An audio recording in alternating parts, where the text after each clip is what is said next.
Welcome back to our channel after a long time, really long time. We are very sorry that we didn't upload any video because our board exams are also here and we passed luckily. We hope you also passed.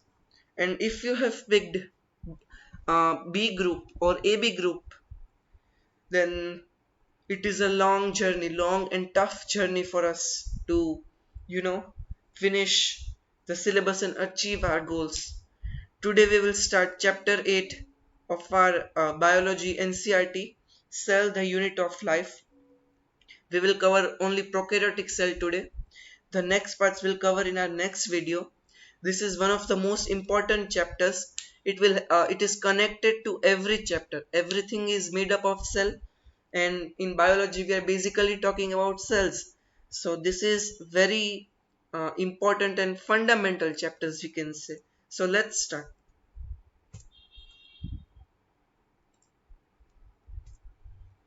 Discovery of cell cell discover कैसे हुआ, किसने किया, वो हमें अभी जानना है। कैसे किया इसके ऊपर ज्यादा डिटेल्स नहीं है हमारी एनसीईआरटी में, लेकिन किसने किया हम अभी करते हैं।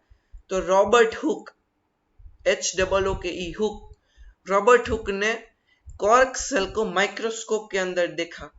कॉर्क सेल मतलब ट्री बार्क, ट्री पता है, ट्री उसके बाहर से रफ सरफेस नहीं होता, रफ, उसको इस पीस निकाल के माइक्रोस्कोप के अंदर देखा तो उसे ऐसा स्मॉल कंपार्टमेंट टाइप स्ट्रक्चर दिखे, प्रिजन जैसे। प्रिजन में सेल्स होते हैं, ऐसे स्मॉल स्मॉल स्ट्रक्चर्स दिखे। वो ऐसे प्रिजन की तरह दिख रहे थे, सेल्स की तरह, इसलिए उसका नाम सेल रख दिया। लेकिन वो जो सेल्स थे वो डेड सेल थे। ट्री की बार्क जो होती है वो डेड सेल होती है, कॉर्क सेल भी डेड सेल। उसने डेड सेल को स्टडी किया, लाइफ सेल को नहीं। लाइफ सेल को एंटन वॉन ल्यूवेनहुक ने स्टडी किया। The first person to ever study a living cell was Leeuwenhoek. Very important, they can ask it. Nucleus was discovered by Robert Brown.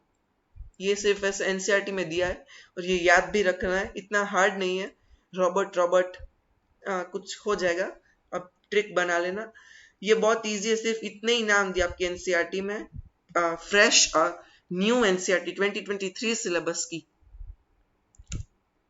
Cell theory, cell theory वो उसको propose किया था to scientist ने, Matheus Schleiden और Theodore श्वान ने।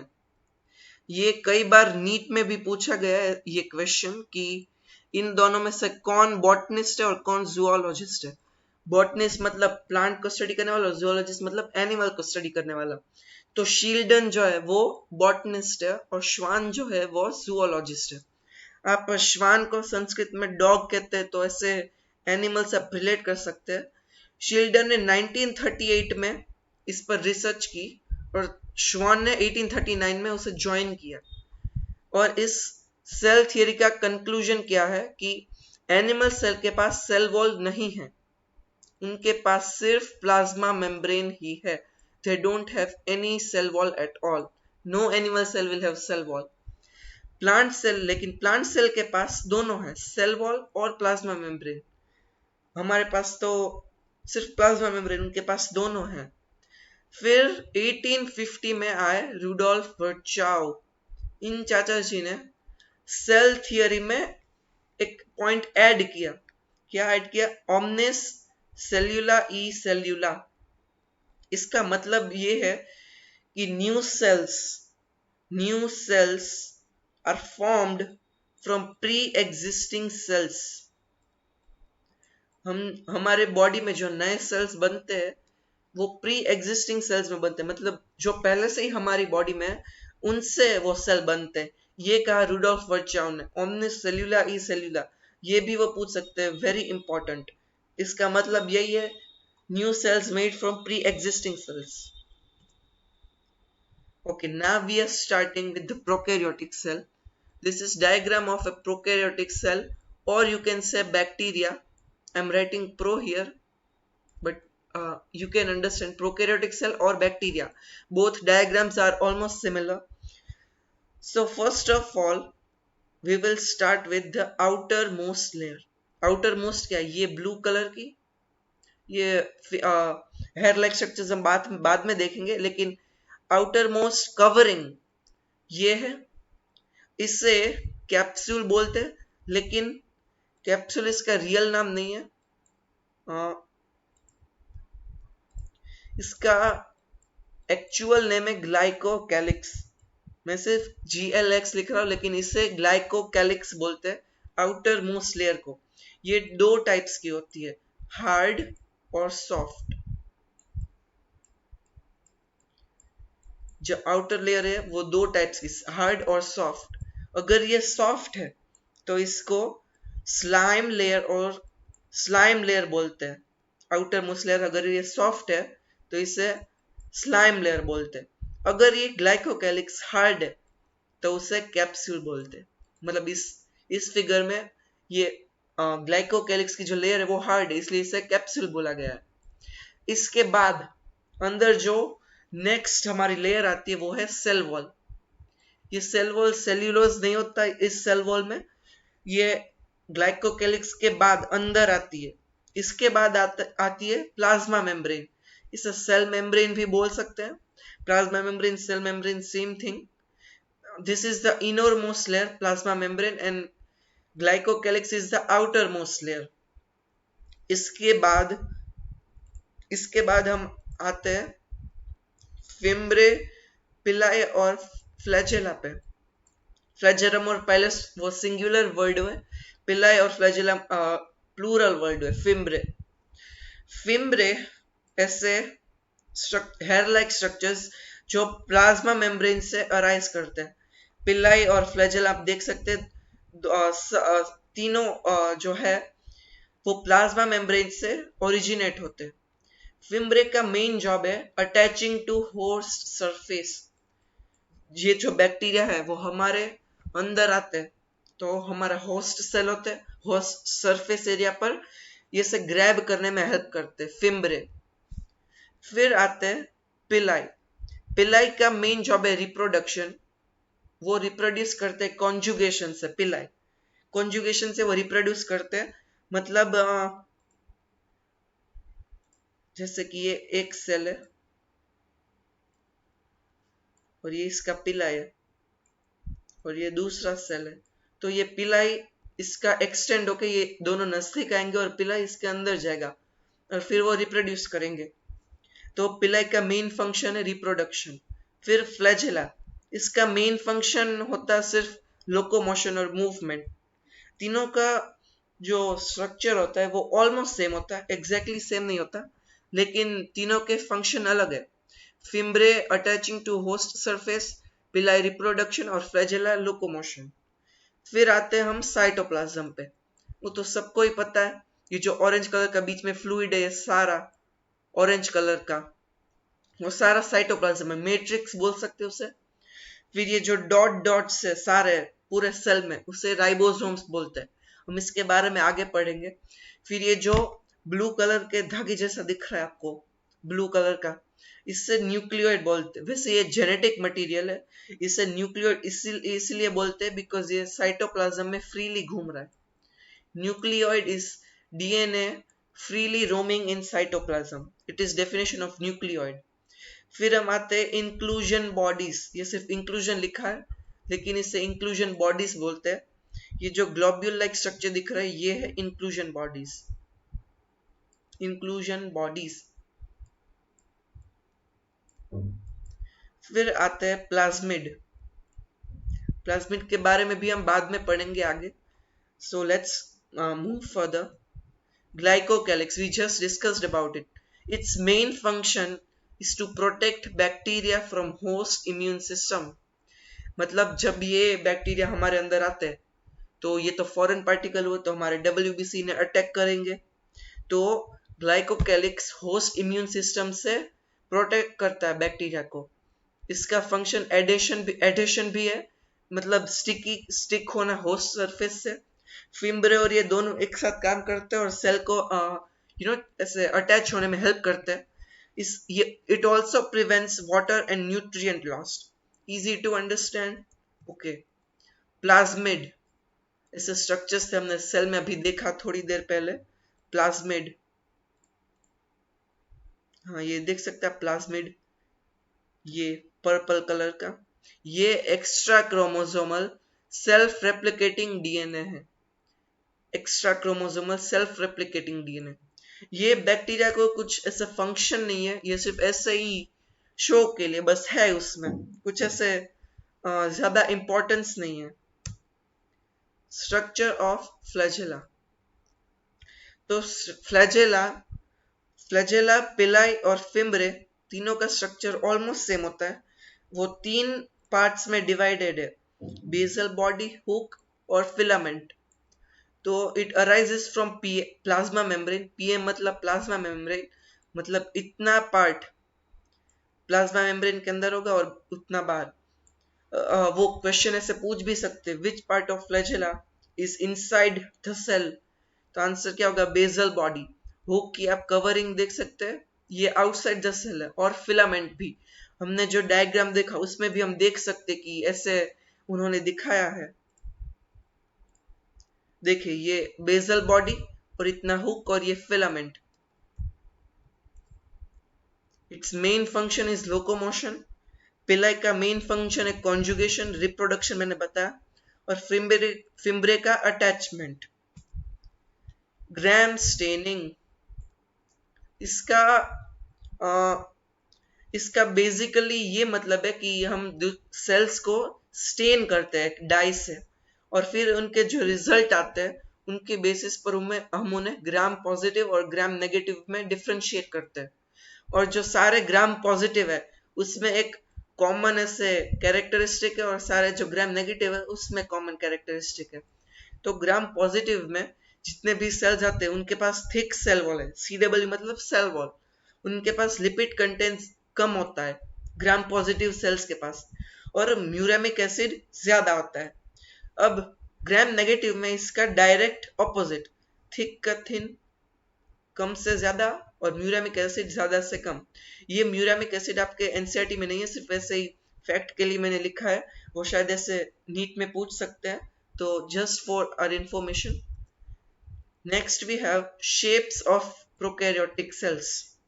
Prokaryotic cells मतलब bacteria ही, मैंने बताया। इनके बेसिकली 4 शेप्स होते हैं, कोकस, बेसिलस, विब्रियम और स्पिरिलियम। कोकस जो होते हैं वो स्फेरिकल शेप के होते हैं, स्फीयर जैसे। बेसिलस जो होते हैं वो रॉड शेप के, ऐसे यहाँ पर ड्रॉ भी हुए। कॉमा शेप्ड मतलब हम कॉमा ड्रॉ करते हैं, comma shape, easy to visualise. And spirillum मतलब ऐसे ही थ्रेड लाइक। आप देख सकते हैं इनके यहाँ पर फ्लैजेला है बहुत सारे, बट इन सबके पास होते हैं, लेकिन इनके पास लेंथ बड़ी होती है फ्लैजेला की। ये आप देख सकते हैं, स्पिरिलियम। अब प्रोकैरियोटिक सेल्स के examples. Bacteria, prokaryotic cells are bacteria only. Blue green algae, ये एल्गे भले लिखा है लेकिन ये है बैक्टीरिया। एल्गे सिर्फ इसका नाम है, लेकिन वो है रियल में bacteria. Mycoplasma and PPLO. PPLO very important, NEET में पूछा गया है। Pleuropneumonia like organism. Mycoplasma is smallest living cell known. इनके पास सेल वॉल नहीं होती, और ये स्मॉलेस्ट लिविंग है, smallest living cells. Cell size हम अभी साइज में डिस्कस कर रहे थे, स्मॉलेस्ट लिविंग सेल। तो माइकोप्लाज्मा की लेंथ जो है वो 0.3 micrometer, 0.3। Largest cell, single cell, ostrich egg. Ostrich पता आपको, जो वो बर्ड होते लेकिन वो फ्लाई नहीं कर पाते, उनका एग वो लार्जेस्ट सेल है। ह्यूमन आरबीसी का डायमीटर भी 7 माइक्रोमीटर है, माइक्रोप्लाज्मा 0.3 माइक्रोमीटर। ये एनसीईआरटी में ये डायग्राम दिए है आपको, आप देख सकते हैं अपनी एनसीईआरटी में। यूकेरियोटिक सेल की साइज 10 to 20 माइक्रोमीटर, कितना बड़ा है।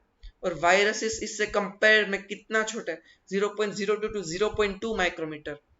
Directly so small it is.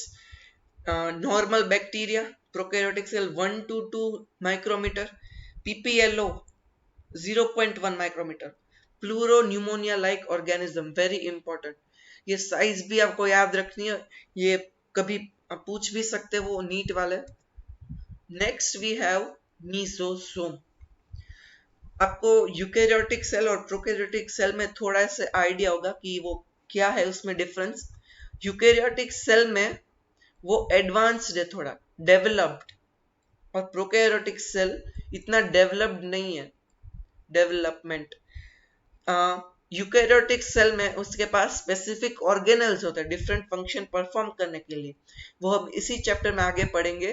लेकिन प्रोकैरियोटिक सेल के पास ऐसे कोई ऑर्गेनल नहीं है, सिर्फ जेनेटिक मटेरियल और कुछ ऐसे ऐसे पार्ट्स पड़े, उससे तो कुछ हो नहीं सकता। तो वो रेस्पिरेशन कैसे करेगा? तो ये जो प्लाज्मा मेम्ब्रेन है, इधर मेंशन नहीं है लेकिन ये प्लाज्मा मेम्ब्रेन है, वो ऐसे फोल्ड्स बनाने लगते हैं प्लाज्मा मेम्ब्रेन, और इसके आसपास रेस्पिरेटरी एंजाइम्स रिलीज होते हैं। ऐसे स्ट्रक्चर को मीजोसोम बोलते हैं। वो जो एंजाइम्स रिलीज होते हैं वो रेस्पिरेटरी एंजाइम्स होते हैं, मतलब वो रेस्पिरेशन में हेल्प करते हैं। Mesosome is related to respiration. फिर क्रोमेटोफोर, ये सेम ही है बेसिकली, सेम स्ट्रक्चर, सेम ऐसे फोल्ड्स होते हैं प्लाज्मा मेम्ब्रेन के, और इधर रेस्पिरेटरी एंजाइम्स के बदले फोटोसिंथेटिक एंजाइम होते हैं। क्रोमेटोफोर मतलब क्लोरोफिल से आप रिलेट कर सकते हैं, मतलब वो फोटोसिंथेसिस में हेल्प करे। ये सिर्फ फोटोसिंथेटिक बैक्टीरिया में हेल्प करते हैं। फोटोसिंथेटिक बैक्टीरिया, क्रोमेटोफोर, दोनों में सेम स्ट्रक्चर सेम है लेकिन फंक्शन डिफरेंट है। क्रोमेटोफोर सिर्फ फोटोसिंथेटिक बैक्टीरिया में होता है, इसके पास फोटोसिंथेटिक एंजाइम्स रिलीज होता है और वो फोटोसिंथेसिस में हेल्प करते हैं। मीजोसोम में फोल्ड्स होते हैं लेकिन वो रेस्पिरेटरी एंजाइम्स होते हैं और वो रेस्पिरेशन में हेल्प करते हैं। दोनों में इतना ही डिफरेंस है।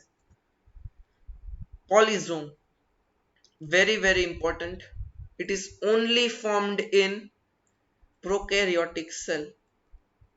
Polysome structure, this structure is only formed in prokaryotic cell, it is not formed in eukaryotic cell. It is basically mRNA plus ribosomes. Ribosomes के बारे में हम पढ़ेंगे आगे, mRNA के बारे में भी अगले चैप्टर्स में पढ़ेंगे। mRNA मतलब messenger RNA, messenger ribo nucleic acid. तो ये जो स्ट्रक्चर है ये बेसिकली पॉलीजोम है।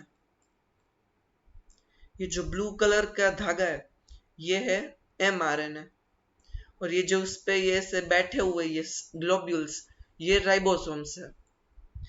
जब बहुत सारे राइबोसोम्स mRNA पर ऐसे बैठ जाते हैं, ऊपर नीचे ऐसे बैठ जाते हैं बहुत सारे राइबोसोम्स, तो उससे पॉलीजोम बोलते हैं। It is only formed in prokaryotic cell, very important. Next we have inclusion bodies. हमने जो पहला प्रोकैरियोटिक सेल का डायग्राम देखा उसमें हमने देखा ये इंक्लूजन बॉडीज, ये बहुत सारी ऐसी ग्लोब्यूल लाइक स्ट्रक्चर, ये इंक्लूजन बॉडीज थी। हम अभी उनके बारे में पढ़ेंगे। Inclusion bodies, these are granules like structure for food storage, मतलब इनका बेसिक काम यही है कि फूड को स्टोर करना। ऐसा क्वेश्चन भी पूछा गया कि which is the store house of cell, तो इसका आंसर क्या होगा? Inclusion bodies, store house of cell. इसका एग्जांपल है फॉस्फेट वैक्यूल्स, साइनोफिशियन वैक्यूल्स और ग्लाइकोजन वैक्यूल्स। ये सिर्फ नाम है, इसके बारे में ज्यादा कुछ दिया नहीं है। और फोटोसिंथेटिक बैक्टीरिया में गैस वैक्यूल्स होते हैं। इंक्लूजन बॉडीज की जगह गैस वैक्यूल्स होते हैं, वो सेम ही होते हैं लेकिन गैस वैक्यूल्स बॉयंसी प्रोवाइड करते हैं। बॉयंसी आपको पता है, जब हम कोई भी ऑब्जेक्ट ऐसे पानी में से उनको डीप करे, से डिप करे, तो हमें अपवर्ड फोर्स एक्सपीरियंस होगा, वो बॉयंसी होता है। तो ये गैस वैक्यूल बॉयंसी देता है फोटोसिंथेटिक बैक्टीरिया को। इसके एग्जांपल्स पर्पल सल्फर एल्गी और ऐसे बहुत सारे एग्जांपल्स है। एनसीईआरटी में शायद नहीं दिए, मुझे याद नहीं है। इतना ही है। Store house of cell, naked DNA उसको क्या बोलते हैं? Nucleoid in cytoplasm. और हाँ, मुझे एक बहुत इंपॉर्टेंट चीज भूल गया मैं, कैप्सूल, सेल वॉल और cell membrane. Glycocalyx not capsule, glycocalyx, cell wall and cell membrane form the cell envelope. Cell envelope के तीन हिस्से होते हैं, मतलब तीन चीजों से बना होता है, ग्लाइकोकैलिक्स, सेल वॉल और सेल मेम्ब्रेन, सेल एनवेलोप, ये नीट में पूछा गया है तो ध्यान रखना। अब हम प्रोकैरियोटिक सेल के लास्ट टॉपिक में है, राइबोसोम्स। हमने अभी पीछे बहुत बार सुना से प्रोकैरियोटिक सेल में से फ्रीली घूम रहे थे राइबोसोम्स, तो ये क्या है? इनकी साइज 15 to 20 नैनोमीटर होती है। इनके 2 सब यूनिट होते हैं, एक लार्जर सब यूनिट और एक स्मॉलर सब यूनिट। लार्जर सब यूनिट लार्ज होता है और स्मॉलर स्मॉल होता है। राइबोसोम्स को प्रोटीन फैक्ट्री भी बोला जाता है। क्यों? क्योंकि वो प्रोटीन्स बनाती, इसलिए they are known as protein factory of the cell because they produce proteins. वो आरएनए और प्रोटीन से बने होते हैं और वो प्रोटीन से बनाते। आरएनए मतलब राइबोसोमल राइबोन्यूक्लिक एसिड, आरएनए वो इन दोनों चीजों से ही बने होते हैं, no membrane, nothing else, and they make proteins. अब इनका ये बहुत ही इंपॉर्टेंट टॉपिक है। ये बीच में जो लिखा है व्हाइट से, that is not important for you, it is out of syllabus for us. We need to remember these black values only. तो जो बड़ा पार्ट होता है, बड़ा लार्ज सब यूनिट, उसका उसको हम बोल सकते कि वो 50s है। 50s मतलब S is Swedberg's unit। मैं सिर्फ स्वेड लिख रहा हूं, वो स्वेडबर्ग्स यूनिट है। उसे सेडिमेंटेशन कोफिशिएंट भी बोल सकते हैं और सिर्फ वैसे यूनिट की तरह आप सोच सकते हैं। ये ऊपर वाला जो है बड़ा लार्ज सब यूनिट वो 50s है और जो स्मॉलर सब यूनिट है वो 30s है।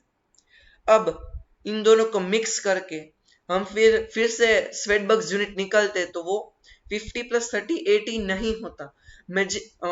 मैथमेटिकली हम उसे ऐड नहीं कर सकते, वो गलत होगा। वो 70s ही बनता है। it is we need to remember it cannot be 80s। अब ये प्रोकैरियोटिक सेल में था। प्रोकैरियोटिक सेल में लार्जर सब यूनिट 50s और स्मॉलर सब यूनिट 30s और दोनों को मिला के 70s। अब हम आते हैं यूकैरियोटिक सेल पे।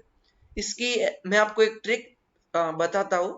ये जो 3 वैल्यूज है हमारे पास 30, 50, 70, इसमें बस 10 ऐड कर दे मैथमेटिकली तो 30s का 40s, स्मॉलर सब यूनिट 40 स्वेडबर्ग्स यूनिट, 50s का +10 60s और 70s का 80s। मतलब लार्जर सब यूनिट जो है वो 60s है प्रोकैरियोटिक सेल में और 40s स्मॉलर सब यूनिट। और जब हम इन दोनों को ऐड करते तो 100s नहीं होता, 80s होता है। हम इन तीनों में बस ऐसा ट्रिक है कि 10 ऐड करें तो आंसर हमें यूकैरियोटिक सेल का मिल जाएगा। ये सिर्फ ऐसे ही ट्रिक है and that is it for prokaryotic cell. I might have missed some topics. You can let me know in the comments if I missed anything. Thank you so much for watching. We hope you like our content and you can give us suggestion if we require any improvement or anything. We will post regularly from now on. We are trying our best to post regularly. Thank you so much and please subscribe, like and share this video. Thank you so much.